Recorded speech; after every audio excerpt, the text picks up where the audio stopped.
Olá pessoal, a gente agora vai então fazer a instalação do Python utilizando o Miniconda no Linux, no Ubuntu.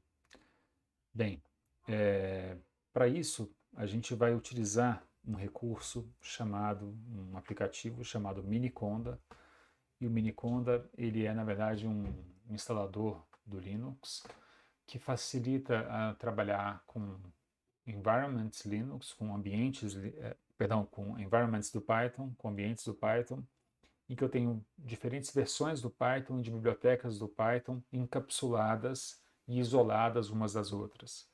Isso é uma coisa bastante útil no contexto de trabalhar com coisas em Python, porque a gente evita conflito entre bibliotecas e a gente deixa para cada projeto só aquilo que ele vai utilizar, tá? O Miniconda ele é uma versão reduzida do Anaconda. O Anaconda ele instala 3 GB de informação no seu computador e muitas vezes coisa que a gente não precisa utilizar. Então acaba ficando pesado à toa. E o Miniconda ele vai instalar só aquilo que a gente precisar por demanda, tá? Então acaba sendo bastante mais prático. Bom, então vamos lá. Eu vou então abrir aqui o Firefox e se vocês procurarem por Miniconda instalação no Linux, tem esse site aqui, que é vamos dizer, uma documentação do Miniconda e ensina a instalar. Então, a primeira coisa é a gente baixar o Miniconda. Isso tem nesse site aqui também. Procurem lá, tá? docs.conda.io. E aí eu vou baixar o Miniconda 64 bits, Miniconda 3 64 bits, tá? Então, vou clicar aqui, pedir para salvar, e ele vai salvar aqui então na minha pasta de downloads. Acho que já foi. Tá, então se eu for aqui na minha pasta de downloads, CD downloads e buscar, tá o Miniconda aí. E eu vou fazer o seguinte, eu vou escrever bash. Eu estou utilizando o bash, que é esse terminal aqui, ponto barra, e aí o nome desse arquivo aí, miniconda 3, py 39 e tudo mais, e vou dar enter. Ele vai falar, tudo bem-vindo, veja se você concorda, então tem que apertar enter aqui, ele vai até o final dos termos, claro que eu li tudo e concordei, e agora eu escrevo yes. Muito bem, então ele vai falar Miniconda vai ser instalado nessa pasta home, meu nome de usuário, Miniconda 3. Tudo bem, enter para confirmar, Ctrl C para abortar, ou então especificar um outro lugar. Para mim tá bom aí, vou usar o padrão, enter, e aí ele começa então a fazer a instalação, a descompactar, ele tem que baixar coisas na internet e salvar nesse lugar. Muito bem, você quer que o instalador inicialize o Miniconda 3 ao rodar conda init? Yes. Aqui respondam yes, tá? Isso é uma coisa útil, é bom ter. Muito bem. Para ter certeza de que tudo deu certo, eu vou fechar o meu terminal e vou abrir de novo. E agora apareceu aqui do lado Base, tá vendo? Esse Base significa que a gente já está dentro de um ambiente Python criado pelo Miniconda. Muito bem, eu vou até tirar aqui o Firefox. Então, vamos começar a trabalhar aqui e ver como é que a gente trabalha com o Anaconda. O Miniconda, enfim, com o conda, que é o comando que ele cria, tá? Primeira coisa, eu posso fazer um conda-h para ver o help, e esses aqui são os principais subcomandos. Eu sempre escrevi conda em algum desses comandos aqui para trabalhar com ambientes, para ativar ambientes, para instalar coisas e tudo mais. Bom, então a gente vai criar. Primeiro vamos ver qual Python a gente pode instalar. Então vou limpar a tela aqui, vou dar um clear e eu vou escrever conda search Python. Isso vai listar para mim todas as versões do Python que eu tenho à disposição para instalar via o Conda, via o Miniconda. Ele leva um tempinho porque ele tem que baixar da internet a lista e aí tá. Então aqui tem o 3.9.7, que é o que eu utilizei nos outros vídeos também, do Mac e do Windows. Eu vou usar ele e para criar um ambiente com esse Linux, com esse Python, eu vou fazer conda create, que é para criar um ambiente Python, -n. Eu vou dar um nome, então vou usar aqui meu Python 379, tá? Um nome arbitrário. E depois eu escrevo Python igual e o número da versão, 3.7.9. Aliás, perdão, não é 379, é 397. Quase que eu erro. Então tá? Então, 3.9.7. E aí ele vai perguntar se pode instalar isso aí tudo aí. Falo que sim e mando ver. Ele vai fazer download de todos esses partes aí do Python que precisa instalar e pronto, tá? Tá instalado. Agora, para eu entrar nesse ambiente, eu digito então esse comando que ele me deu aqui, que é conda activate meu Python 397. Vou copiar e vou colar aqui e executar. Tudo bem, ele mudou aqui então. Toda vez eu vou ver aqui à esquerda qual é o ambiente Python que eu estou. E se eu quiser sair, basta eu escrever conda deactivate. Eu vou sair para o ambiente base. E se eu fizer de novo, eu vou sair de todos, tá? Eu vou voltar então aqui agora para o ambiente que eu criei. Tá? Então assim que a gente entra e sai dessas salinhas aí com instalação do Python. Bom, vou limpar aqui a tela.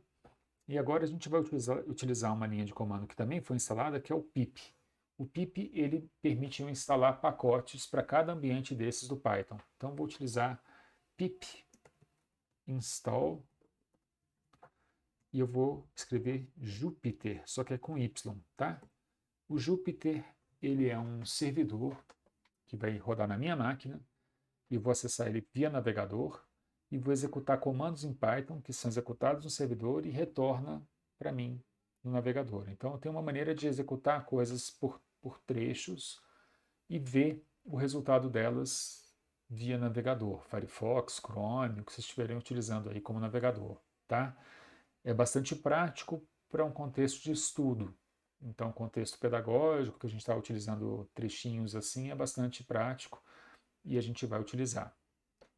Antes de rodar, eu vou limpar a tela aqui, eu preciso explicar para o Jupyter e para esses cadernos Jupyter Notebooks, que são essas páginas que abro e que eu posso fazer por módulo, onde está esse ambiente que eu acabei de criar. Então a gente tem que fazer o que a gente chama de uma especificação de kernel, um kernel spec, e eu tenho que criar isso explicando para o Jupyter aonde encontrar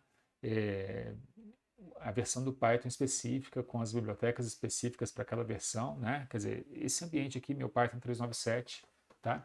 Eu tenho que criar para ele. Para isso, a gente vai utilizar um script do Python. Então, vou escrever Python -m, e aqui eu vou escrever IPY, IPyKernel, tá? IPyKernel, install, então ele vai instalar um kernel. Eu falo que é para o meu usuário, então -user, name, eu vou copiar esse nome, meu Python 397, porque eu estou criando a especificação para esse ambiente.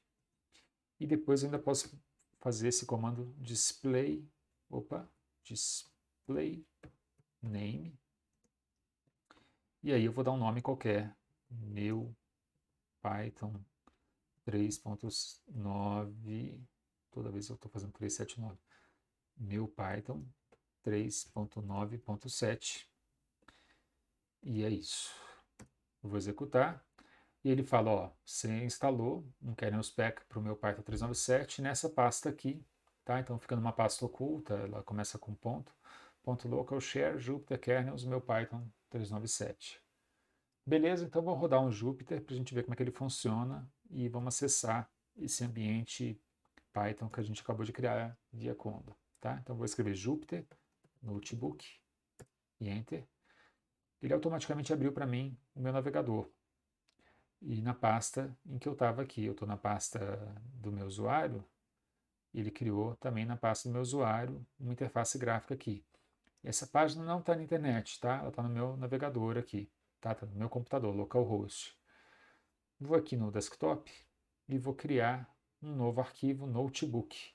Estão vendo que aqui está o meu Python 3.9.7, foi o que eu acabei de criar com aquele comando python-m kernel-spec. Então, se eu entro aqui, eu posso até mudar o nome aqui, testando Python Notebook, tá? Então, o nome desse caderno, desse bloco de código e notação. E agora eu posso executar, por exemplo, aqui 2 mais 3, tá? É um código, eu aperto Shift Enter e eu executei. O que eu fiz quando eu executei? Eu mandei essa linha de comando via Jupyter lá para o servidor, ele executou e me falou, ó, o resultado foi esse aqui, 5. Se fosse uma biblioteca de imagem ou de som, poderia ter me retornado uma imagem aqui, um gráfico, um áudio, tá? Isso é uma coisa que a gente vai poder utilizar nos projetos nossos. Bom, eu vou deixar isso aqui rodando para mostrar uma outra coisa. Se eu tentar carregar aqui uma biblioteca que eu ainda não instalei nesse ambiente, por exemplo, tá? Vou apagar essa linha aqui, vou escrever import numpy, numpy, escrever Shift Enter, ele me deu um erro aqui. Ele fala nenhum módulo nomeado NumPy. É porque eu ainda não instalei essa biblioteca nesse ambiente. Então eu vou criar uma outra aba aqui e vou ativar de novo esse ambiente. Então conda activate meu Python 397. E se eu quiser instalar então NumPy, eu tenho que usar o comando pip install NumPy. Então ele vai instalar para mim essa biblioteca que é o NumPy. Muito bem, ele instalou nesse ambiente, tá? Se eu tivesse num outro, poderia não estar lá. Agora, se eu executar de novo, não deu erro nenhum, tá? E aí eu poderia usar o NumPy para criar, por exemplo, um array do NumPy, que é assim, tá? Só como exemplo, não vou explicar muito o que eu fiz aqui não. Opa, array, faltou um Y aqui. Tá? Então, se eu quiser agora ver o que eu tenho dentro desse variável A, eu posso imprimir ela e aí me dá o resultado e tudo mais. Bom, e assim, e quando eu quiser sair, eu venho aqui, bom, posso salvar, né, o meu caderno, meu bloquinho de anotações, e eu posso falar para interromper o kernel, shutdown, ou posso deslogar aqui do Jupyter, tá? Se quiserem, podem dar logout e quit aqui também. Bom, enfim, e aí se ele não interromper aqui, vocês apertam Ctrl C e ele vai perguntar, pode desligar o servidor? Pode. E aí ele... Bom, se ele não terminar, pode apertar Ctrl C mais uma vez, tá?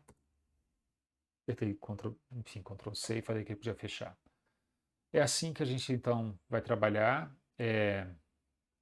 E aí, bom, na sequência eu vou mostrar para vocês como instalar também o Atom e o Visual Studio Code no Linux. E aí depois disso a gente vai trabalhar com vídeos em comum para quem estiver trabalhando com Linux, Windows ou Mac, porque aí já vai ser bem parecido o processo, tá?